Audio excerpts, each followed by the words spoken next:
This is Catherine Isabel, and you're listening to the Knife Party podcast. I hope you enjoy it, because I don't. Groovy.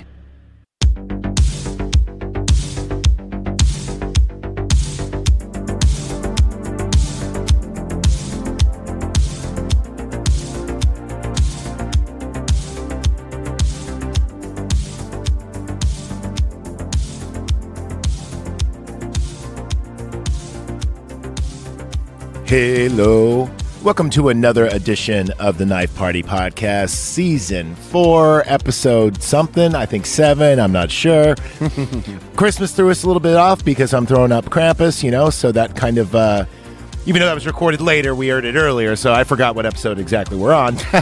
But anyway, joined here with Antonius Montana, of course your illustrious host, Zach Evergreen, and today we're going to be reviewing Sisu, First Place of Bills.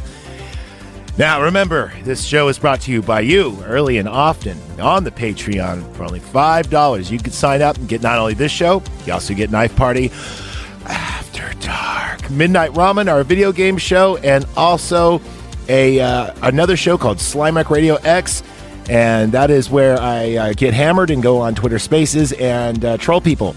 And this week, called My Mom's Got TDS, I actually was on a Christian conservative radio show. Oh, no. Yes, a live recorded one. And I made my way on there and just weaseled my way to becoming a guest host. Oh, my. Wow. Dude, I bet they love that. The trolling was real. But praise Jeebus. Exactly. But I wasn't insulting, but I did bring up some questions. So that's going to be on later this week. Actually, I'm going to be uploading that today for you guys. So you get more than one show, and you get it early and often. And if you want to bump up to $20, you get sweet, sweet merchandise. Our merchandise just got mailed out today, January the 9th. I'm sorry it didn't come before Christmas, but we got our cool Resident Evil Midnight Ramen neoprene long sleeves. They are fucking comfy as hell. They are fantastic. Turn them inside out and give them a wash before, though, because the print is still, it looks like very, very, very wet, and it needs to kind of dry out a little bit. But they are very comfy. They are really cool. They turn a lot of heads. I've already worn it to Goth Night, and people are like, what the fuck? Yeah, there we go. So, man, I cursed under the 7 minutes. Who cares? That's why the show is about to you Patreons. But So yes, if you haven't got it yet, check the mail in about a week because they just got mailed out today on the 9th. Anyway, if you want to bump up to that $20 Stop the Bike level, you also get, if you have a business or you want to do a shout out like a birthday or anniversary or even just answering machine or whatever, I will do that for you. Such as this, Captain Cork on the borderlands of Vallejo, California and American Canyon. Borderlands. Captain Cork is where you go to get all your adult beverages needs, including whiskeys, wines, microbrews. They're cool dudes with no attitudes, and they speak 4 languages, and they are very awesome. Moly. Yes. And, also conveniently located between a very nice Chinese place and a very nice Mexican place. So there you go. Yeah, it's food and brews. Let's go. It's also where I get my haircut. There's a Vietnamese guy who always, basically roasts me while he cuts my hair. He's awesome. Best haircut ever. Yeah. You get stand-up comedy, beer, food, and a haircut all in one place. That's Captain Cork, baby. All right. Sisu. So this normally wouldn't be in our wheelhouse because it is not necessarily horror. It's not horror. It's not sci-fi. No, it is not retro. It's not retro. It does have a cult following because a lot of people didn't hear about it until the sequel that just came out. Ah, okay. So a sequel just came out. I think it dropped last week of December. Oh, so very recently. Very recently. Yeah. If you can't even stream it right now, if you want to rent it, it's something crazy. It's like $10.99 to rent right now. Because I think it's a Amazon exclusive. Oh, okay. So, will it be streaming soon? Yes. Will I watch it? Yes. But I decided because of this movie, we'd review the last one, and it's a movie you haven't seen, and I think it's really, really, really good. I would have to agree. I was kind of floored by just everything about it. It was absolutely fantastic. So let's go over some stats. First off, what What would you give this? What should we rank it? What should we rank it? Personally, I would give it like a 95. I was just going to give it exactly 4.5 stars, because there's. So I was going to say 90 to 95. Yeah. This movie is completely rewatchable. Yes. 100% rewatchable. It is so much fun. It is John Wick, but the dog doesn't die. Right. But I love a good revenge movie. Do not you? Oh, I definitely love a revenge movie. And this movie is a fantastic. Revenge movies might be actually my favorite genre of film, whether it be Count of Monte Cristo, Old Boy, this, John Wick. If they're, even like, did you ever see the Death Wish remake? No. Okay, so it's directed by Eli Roth and it stars Bruce Willis, and it's oh wow, okay, it's actually great. Out of all the Hollywood is guilty of remaking films that don't need to be remade. This one did because Charles Bronson is, and also it's really weird to see a young Jeff Goldblum play a person that robs, mugs, and sexually assaults like his wife. Yeah, can't really see that one. Yeah, it's just odd because you're like, Jeff Goldblum, what are you doing? Yeah. You're a nice Jewish boy. You gave us dinosaurs. Yeah. Anyway, this movie kind of reminds me of that in a sense of is this a remake? No, it's an original movie, but a lot of people are comparing this to John Wick meets Inglourious Bastards. Yeah, and I mean, I could see what they're talking about for sure, but this is definitely its own movie. It is its own movie, and it opens up to there could be sequels, and yes, they've made one. Does the sequel hold up? I don't know. I haven't seen it yet. But I will review it when I see it. I'll probably just do an addendum to this show. Yeah, and give like a quick. I mean, we could pop it up. We could talk about it. Yeah, we could pop it up and talk about when it comes up. I don't know. It's weird that there is a sequel because to me, it just felt like it ends perfectly. Movie. Yeah. Like the way it ends, it's like it does not need a sequel when he goes. What? Wait, what? Like, when it ends, it's just like, oh, perfect. Yeah. So let's talk about kind of like in a way how Prey ends, where we know what's going to happen.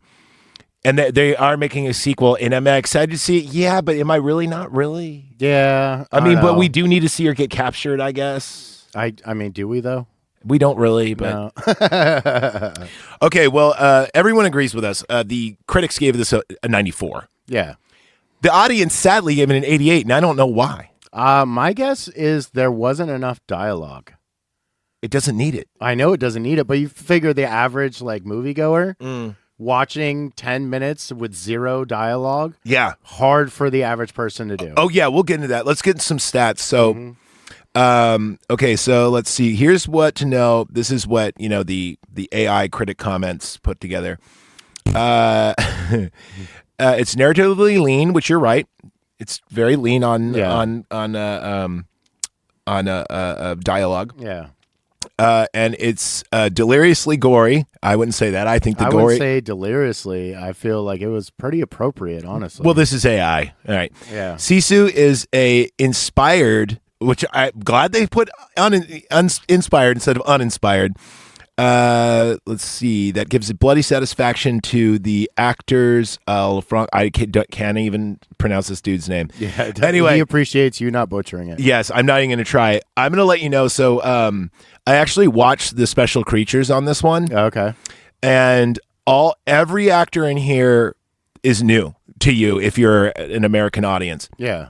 I'm pretty sure that this is all a Hungarian casting crew. Okay. This Hollywood did not have its fingers on this whatsoever. Which is probably why it turned out. Who plays, the Sisu, the man that kind of has no name, if you will.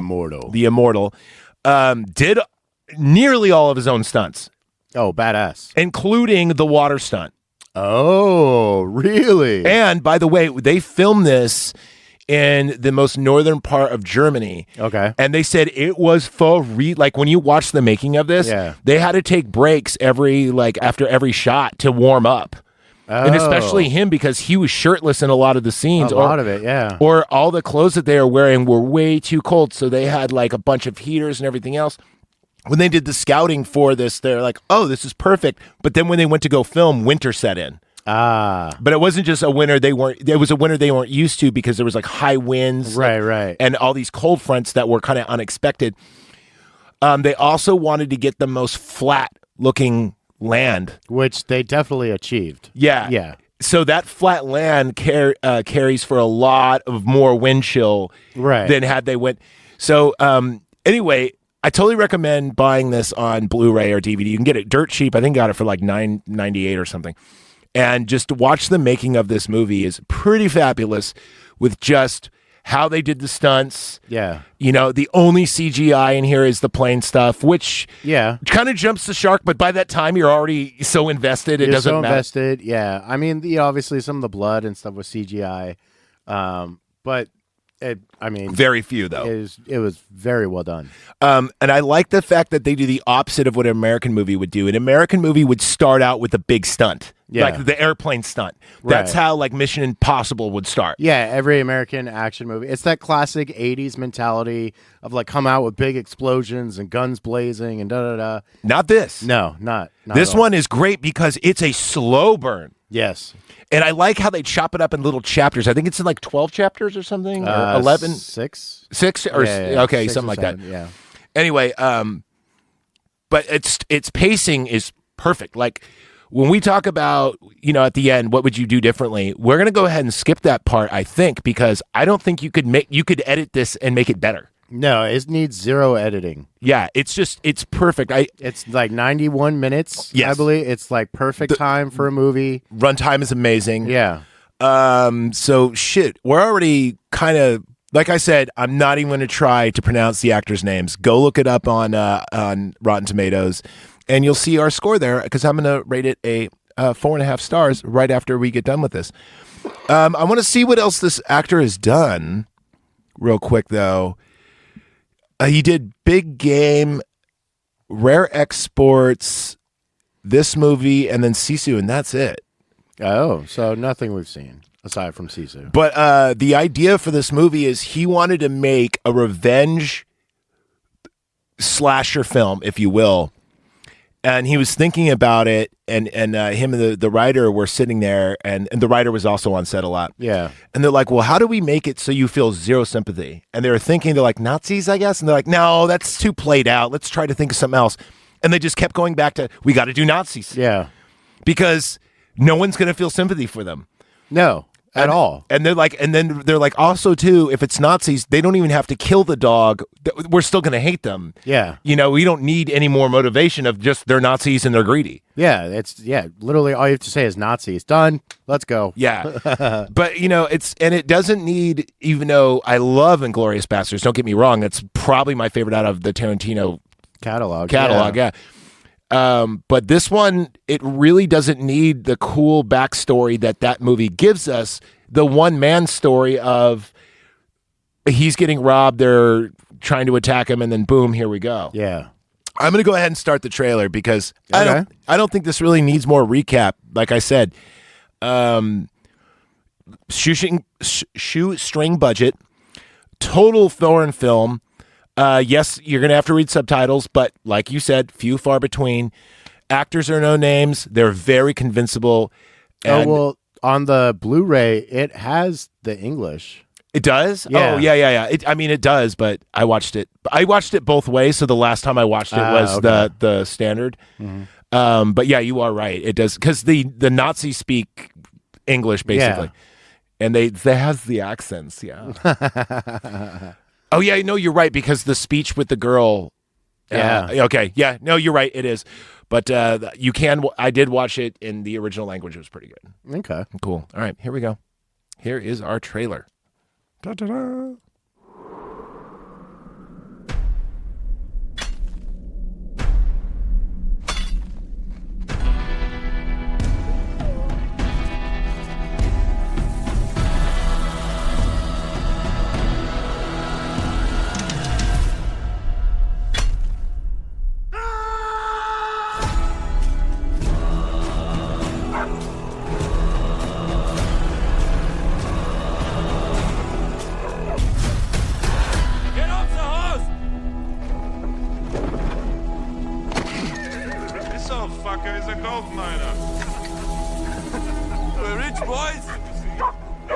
Down on your knees.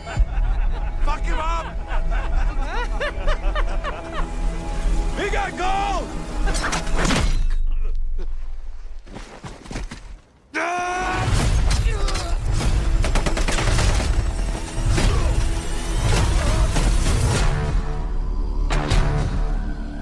He was a Finnish commando, lost his home and his family in the war. He became a one-man death squad.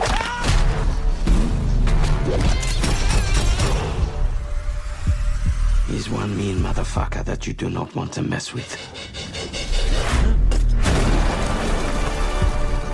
Fire!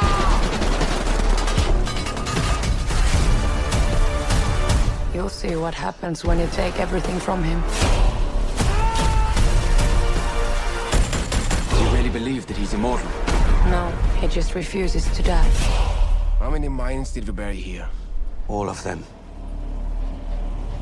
You? And you?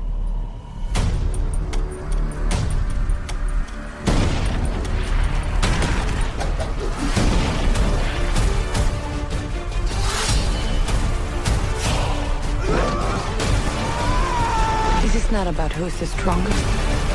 This is about not giving up. We have a word for that in Finland. Sisu! We might have a problem. Cool. So there it is. There's our trailer. Now, I might be, yeah. So Hungary and Finland, because I know some people in this were from Hungary too, but I do think this is a Finnish movie. Actually, I take that back. I don't know. Like I said, I watched the making of, and basically it was a lot of half interviews, but the other half was actually them doing the stunts and stuff. Oh, that's sick. Okay. So and them doing like the water stunt, which was amazing. That was a great scene. But the cool thing about this movie is, in a way, okay, first off, this kind of creates a Western. Yeah. You know what I mean? Like, I mean, even the background music, like you heard it on the trailer, with the tremolo guitar. Yeah. Like super dope. Yeah. I mean, this could have been a Clint Eastwood movie in the mid 90s or even in the 70s, and you would have been, okay. Yeah, like 70s Clint Eastwood. I could see that. Yeah. And it would have worked. Of course, it probably wouldn't have been as gruesome, but no. It has a Western feel to it. So it has a different feel. It's not like your average World War II movie. It's not like Indiana Jones sort of thing. Like it's definitely more low-key Western vibe. But the funny thing is, this movie is not without its humor. Yeah. There is funny, like the death scenes some of them are so ridiculous you laugh. Yeah. But they are all feasible. Yeah, it's definitely one of those things like, oh yeah, you could do that. Oh yeah, you could do that. Like, so yeah, let's just, because this is one of those things. Like they even said, it's a wild ride, like in the trailer, and this does feel like a roller coaster ride. Not at first. The first it ramps up, and like once it gets up there, you're like, okay, come on, what's next? Let's go. Yeah, the first act is for real. You see this the nameless guy, the legend, the immortal.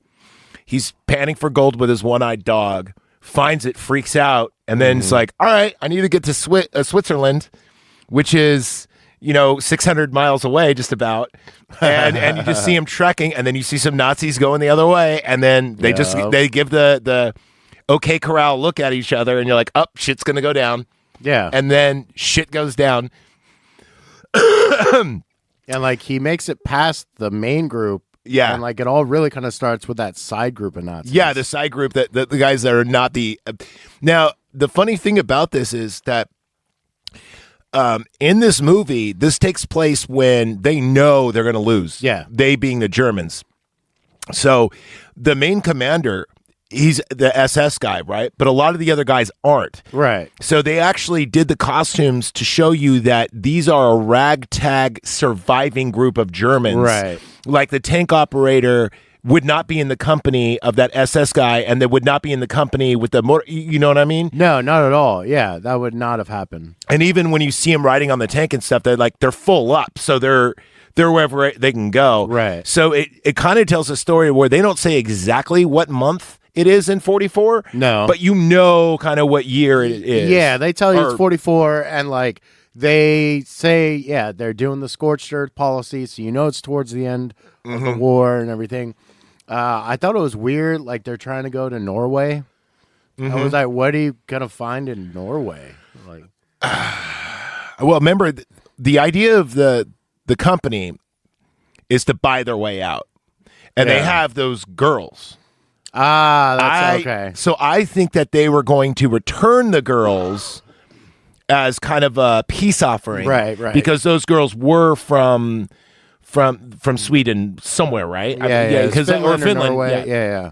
So I think they were trying to be like hostage exchange kind of thing, Geneva Convention kind of thing. Yeah, and basically barter their way in for that. That's Okay. what I think. So they don't really talk about it. I mean, because at first you think they're Joy Division, but then when you find out later on in Act 3 that they are not Joy Division, No, yeah. they are actually prisoners of war. So I think that they were on their way up to. They don't really explain. That's one of the beauty parts about this movie. It really doesn't need explanation. So that's what I think, though. Yeah. So I've seen this movie, I think 6 times now. Oh, wow. And so this is one of those movies, every time you watch it, you kind of find something new. Yeah. Which I love movies that do that. Yeah, right. But the weird thing about this movie is Act 1 is all about the immortal, and then Act 2 on, it's not about the immortal. It's actually, you kind of go through the movie with the eyes of the Nazis.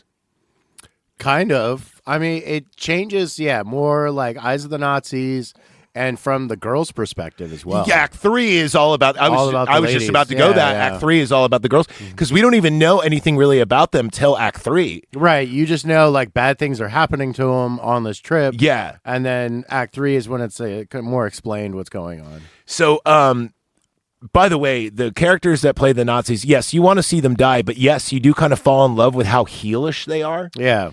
So, which one, like, out of all of them, was your favorite? Because I love Wolf. He's my favorite character. Wolf is the one who's the right-hand man of the SS guy. Yeah. He was pretty dope. He's like, you run across the field. And he's also the one that shoots in the water. He gets on the 50 cal and starts shooting. Yeah. Wolf is the guy, he's like, even though we know that the SS guy is kind of like, the guy, the puppet he's master. the one in charge for sure. But Wolf's the guy who takes initiative. Yeah, and like Wolf too, like there's even a point where he's like, we need to go this way. Like we have orders. Like, High Command said, stop messing with this guy. It's not worth it. Let's just go. And of course, like he was right. Well, I mean, but the thing is all right. Sorry about that. That was bad pod. But the thing is put yourself in their shoes, right? Yeah. You got a tank. You got machine guns. He's got a fucking oil pan And a pickaxe. Yeah. And man, but I will tell you, and I do like the. What's funny is in the making of the pilot of the tank. Yeah. They wanted that character where you're not really sure if he was actually originally a German. Oh. And they captured him. Yeah. To drive the tank because he's the one that first salutes. Yeah. During the hanging gas scene. station. Yeah. Yeah, that scene. And also he's reluctant to follow the order. Right. So if you actually watch this movie more than once, you could see that this ragtag group is kind of falling apart. They are definitely falling apart. And it makes more sense that they weren't together from the beginning. That they're not like a unit that's been hard and trained together. Yeah. There's no brotherly love here because at the end, at the very end, when he betrays the driver of the motorcycle, he just he goes, thanks for the ride, and basically shoots him and is like, fuck you. Probably the only guy that was with him was Wolf, I think. Yeah.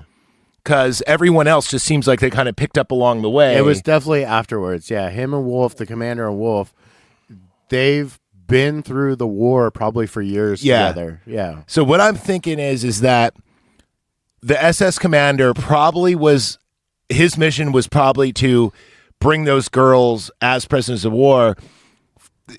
Shit goes down, changes his mind, goes, we'll bring them back and see if they'll give us clemency.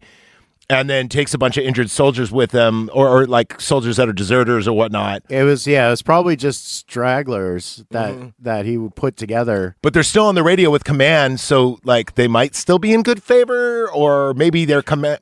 I feel like they were in good favor only because command didn't know what they were actually doing. Do it exactly. Yeah. They didn't know their location or position. Right. They were It's probably not like lying. their GPS. So. Yeah, they're probably lying the whole time about their location. They're and like, oh, everything we're else. here now, da da da, Yeah. and they're like, okay, cool.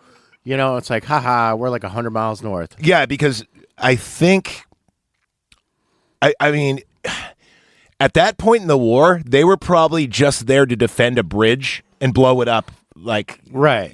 That's kind of like what the Germans were doing at that point. Yeah, We're every just- bridge, every road, everything. Yeah, just scorched. That's what the Scorched Earth campaign was. Make sure that they can't get to us. You know? And by the way, there is a great. I heard this podcast about the fall of Germany on Mr. Ballin, and Mr. Ballin, I like him. I like him too. It was about like where the what actually tanked Germany was a homeless guy died, and so they this is a real story, by the way, and the British intelligence made this guy an officer, made him officer's clothes, gave him an engagement ring, made these receipts and false documents, promoted him to like a colonel or something, and then had a suitcase that was what do you call it? Handcuffed to him, yeah. And then dumped him so the enemy would find him. And they did. Yeah. And then the enemy turned it over, and inside that suitcase was like the attack plans. Right. And they were wrong. Yeah. So then Hitler moved all of his troops to one area to another, and that's then when D-Day we happened. and then D-Day Yeah. exactly. So if they actually gave that homeless guy, they promoted him to that rank, is what's hilarious. But I mean, he did a lot for the war effort. So, yeah, you've earned it, buddy. yeah. So when you go to San Francisco, thank your nearest homeless guy for D-Day. Go, thank you for your service. No, that's false fellow. Let's not do that. All right. Let's not do that. All right, so but I never thought I'd say this on the show. Who's your favorite Nazi in this movie? Because mine's definitely Wolf. I love the guy. He's such a badass. Wolf is dude. dope. I mean, I do like the commander for sure. He's so good. He's phenomenal, but he also shows like a little bit of mercy, right? Like when he first passes on the road, he's like, no, let's let him go. Like he's harmless. He's going to his death anyways. Well, like, I also think that he's like, we have bigger fucking things to worry about than being evil right now. right. Self-preservation. Save your bullet. You know? Yeah, exactly. But the other guys just can't help themselves. No.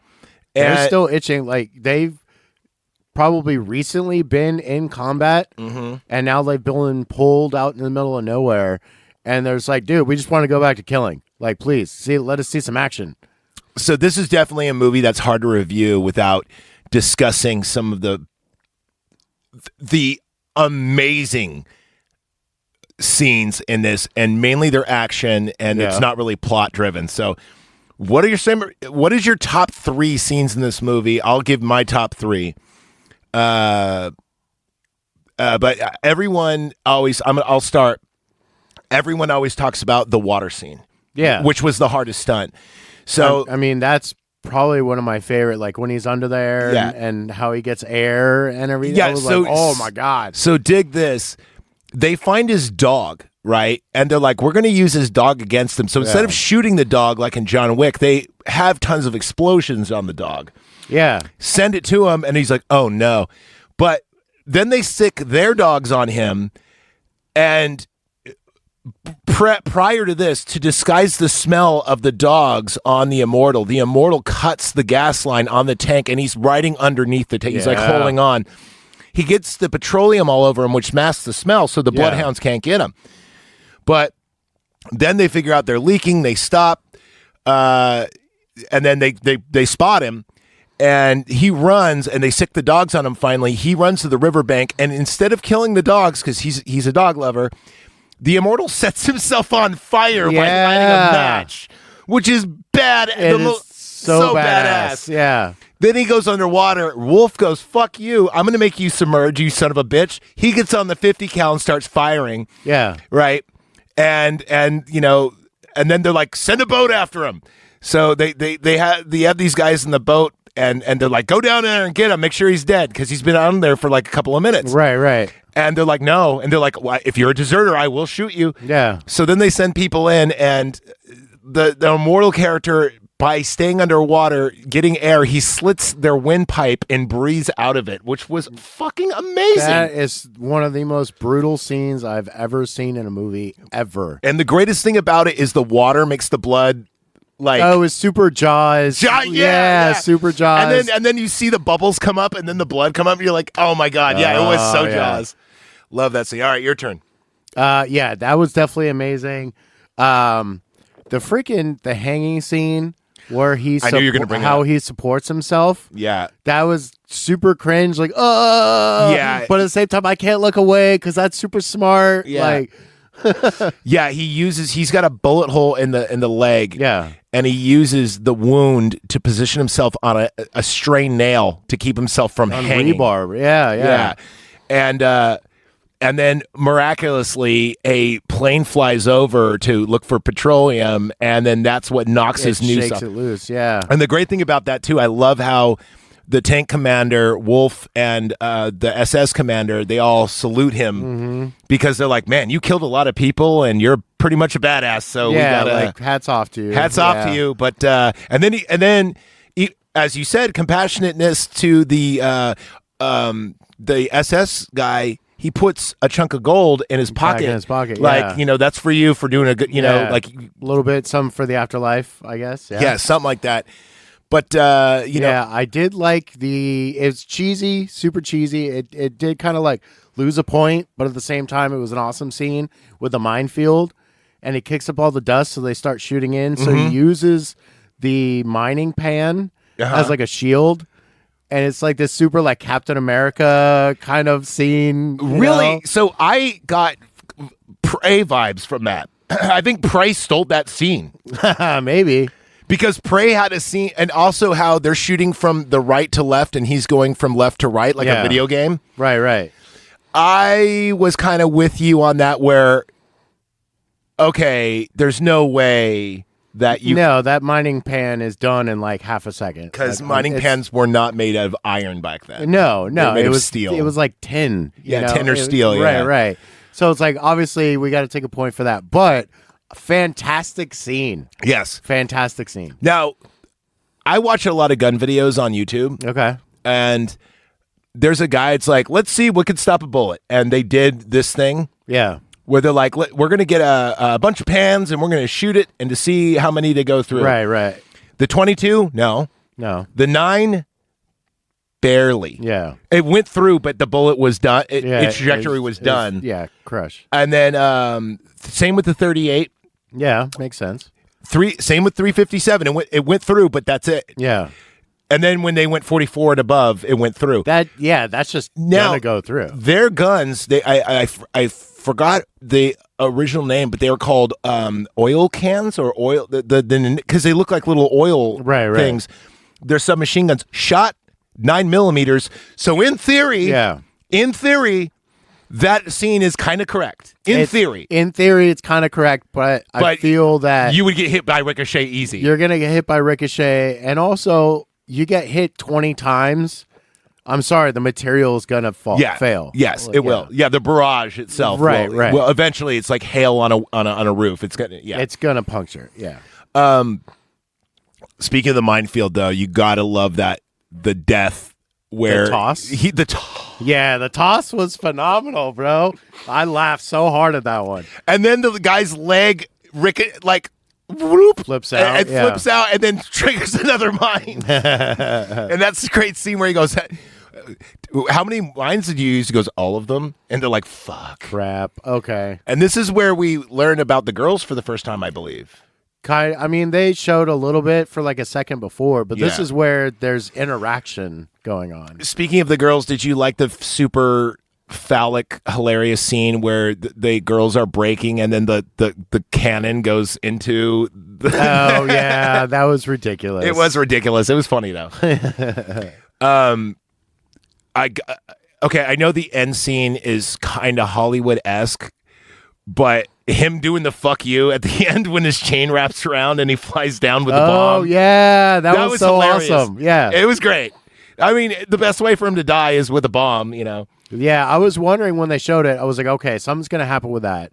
But how are With they a going chain, to do yeah, it? how are they gonna do it? How are they Yeah. going to do it? Because I was figuring he would get knocked out of the plane somehow, and then he would drop the bomb on top of him. Yeah. Sort of thing. Like he's falling to his death, and he knows Because there's you a see bomb. that bomb, and that's Chekhov's gun. You know it's going to be used. You know it's going to be used 100%. Yeah. That's pretty awesome. The one scene that I would take away points for, but it's necessary for the movie, is when he approaches the plane on the motorcycle and uses the pickaxe. Yeah. Yeah. Same. I was like, okay, dude, you would freeze to death. I mean, eventually it'd be more about running out of air because of it's so thin. That's true Up too. there, Yeah. it's like you're more likely to suffocate. Yeah. But he's also Sisu, and This is true. Who needs to breathe for 5 minutes? Yeah. he doesn't need that. You know, in Buds, you have to hold your breath for I think it's 4 minutes and 30 seconds. Yeah. While you do knots. Yeah. Like tie knots. Right, like underwater or whatever. Yeah. So I mean, I don't know if they trained that hard, but in that war, probably not. But I mean, probably it is possible. not. But what he's been through, like his story, it's like, yeah, that guy has personally trained himself. Yeah. Above and beyond probably any other force. Plus, he's 600 miles away from civilization by himself. Yeah. So, I mean, clearly he knows how to live off the land. And if you see this land, it is a fucking wasteland. It is a wasteland. And like when you see his shirt off, you could tell like, oh, this guy's been through just a about to bring lot. that up. Like, holy moly. My third favorite scene is, did I do 3? I did. Let's see. My favorite is the water scene. Love that. Okay. You did mention the gas station scene. That's what Yeah. when she tells the story, when they're like, you do not know who you fucked with. Yeah. That and scene, that's like a very John Wick yeah, kind of scene. It is But the scene, but it's better. It's freaking phenomenal. It's better because in this one, they didn't even know he existed. yeah. Like there's legends of him. Yeah. You know, like he may be dead. Like, you know, they didn't even know he was alive. And then when the girls find out, oh, we're fucking saved. Yeah, she starts smiling. Yeah. And everything, they're like, oh, what are you smiling at? Da, da, da. And she's like, oh, nothing. Nothing. You're all gonna die. It's but okay. It's fine. I'm fine. Everything's fine. Very cool. I will say, I did like the fact that, and this kind of cool in this movie, that he only uses found weaponry and then throws it down. Like he sticks to the pickaxe and his knife. And it makes for, because this could have been basically a remake of John Wick with guns. Yeah. And it's fun to see improvised weaponry. That was phenomenal, too. And when he uses the guns, there's a realistic amount of bullets. Yes. And then he always tosses it. And you're like, thank you. Believable. Yeah. Like if you grabbed the machine gun and had it for the rest of the movie and you never see him pick up another magazine or anything. Yeah, like when he stabs the dude and then uses his own gun in his own holster. Right. And just leaves it in the holster. Yeah. Kind of thing. Or yeah, like when he's shooting at the aircraft, it runs out of, he's like, okay. Yeah, he just tosses aside. Yeah, I don't need that anyways. Yeah, it's the melee weapons in here are very believable too. Because I mean, if you're a miner / ex-soldier, you could do a lot of damage with a pickaxe. Yeah. If you haven't actually, and a lot of people listening probably haven't ever picked up a pickaxe. If you actually pick up a pickaxe, they are very heavy. It's like 20, 25 pounds. I was going to say 20, 22 pounds. But yeah.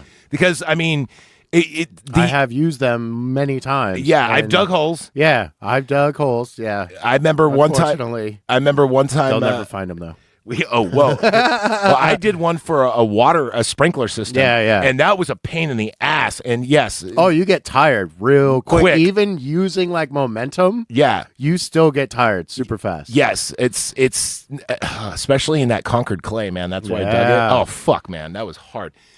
And I was a spring young lad at the time. And being an old man is probably even worse. But the other, I like also too how real it was when he finds the gold. That was dope. Yeah. because he just finds clues of it and clues and of it. he just keeps kind of following it until ta-da! Now, do you think that there's in some universe a way where he could have bought them off and they would have took half, or No. they all had to die? Like a group like that Yeah. was already planning on like hiatus. Yeah. No, they're just gonna take it. Let's be real. No, I think you're right. I Yeah. think you're right. The ending, I love so much because when he goes to Finland and you see how bombed out it is, but Yeah. yet the banks are still open, Right. and he just dumps. just start dumping it on the counter. And then we get his only word of dialogue, Yeah. which is "big bills, please," or Yeah, he's like, large bills, please. yeah, large bills. It'll please. be a lot easier to carry. carry. Yeah, that's so great. So now I'm going to speculate because like I said, I have not seen the second one yet. Yeah. But the second one apparently takes place where they go to his family. Oh, so it's more of a prequel than a sequel? I don't know. I 'Cause actually the story is his family got killed earlier in the war, Yeah. and that's why he left. exactly. So if it's going, it would have to be basically a prequel, not a sequel. So what I thought I'd do is we never do this, Okay, but we'll come back to this. we're gonna touch tips. We're going to touch tips. Okay. We're going to make ends meet, as they say. We are going to see the Sisu trailer of the new one and see what the hell. Sisu 2? Sisu. See. Yeah, 2 trailer. Oops. There we go. So let's see the trailer for this. We've never done this on the show. And then we'll kind of take our predictions. Okay. Because what I would like to do is actually, when this does stream, kind of put these episodes together eventually. yeah, you yeah. know? Okay. And then we could actually see if we were right. So you're guessing it's a sequel? No, prequel. A prequel. Okay, you're guessing it's prequel. Here's what. Okay, I can't do the same guess. That would be lame. Here's my guess. A sequel. I'm guessing that the girl that knows about him is somehow related to him. Oh, or she's just like spreading the story of how she got rescued. Maybe. Yeah. All right. Well, let's take a look. Let's take a look here. Let's see what's up. I feel like there's gonna be a Sweet Caroline. moment. I already was on top of Yeah, it, and you were there right about is. that. Yeah. Silly Caroline. Right. Oh, 2 years Okay, it is later. sequel. Okay. All right. I was right about that. He's got a truck now.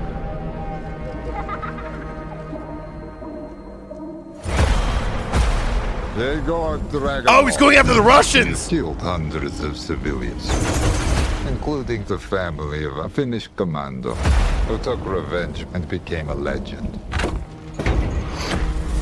The legend entered Soviet Union 10 hours ago. I'm sending you to clean up your mess. I think the legend has been homesick. Go on.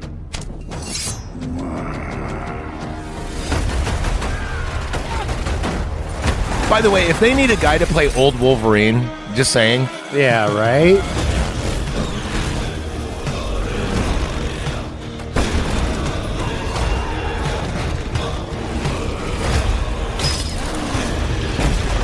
Dude, that was cool. Holy moly. They're saying I lit the fire in you. I will put it out.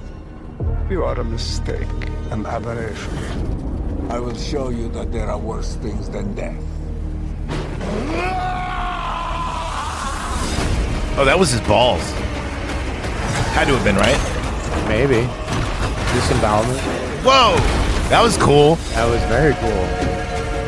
I do love the Scandinavian folk music.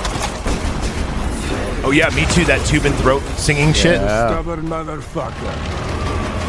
Unleash hell.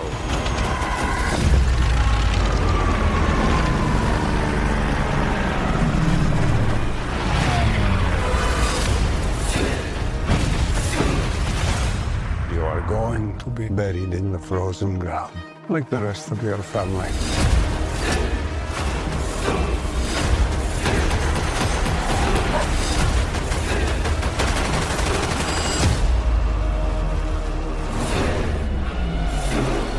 Holy shit. All right, that's pretty cool, man. Yeah, that looks pretty dope. Well, you know what? Sequels rarely are better than the original. I mean, there's Aliens, there's T2, that kind of stuff. But I don't know, man. That looks I don't know if that's going to be better, but that looks like it's consistently going to be good. Consistently good. Yes, Exactly. it looks consistently good. All right, well, shoot. Any final thoughts on this? Go and see it, guys. Go and own it. I'd say. Go and own it. You will not be disappointed. Fantastic movie through and through. Just enjoy. Really. And like I said, rewatchable. I mean, this movie is definitely worth owning because you'll own it, you'll see it, you want to show it to a friend, you'll want to show it to your wife, and tell your wife or girlfriend or whoever, don't worry, the dog lives. That's all you got to say. The dog will live. She'll be happy. And she'll be happy because, spoiler alert, a lot of people don't like to see animals die. People love to see Nazis die, though. So. Anyway, so we're going to go ahead and write a review after that. But if you are a member of our Patreon, stay tuned for After Dark. Yes. All right. Good night, everybody.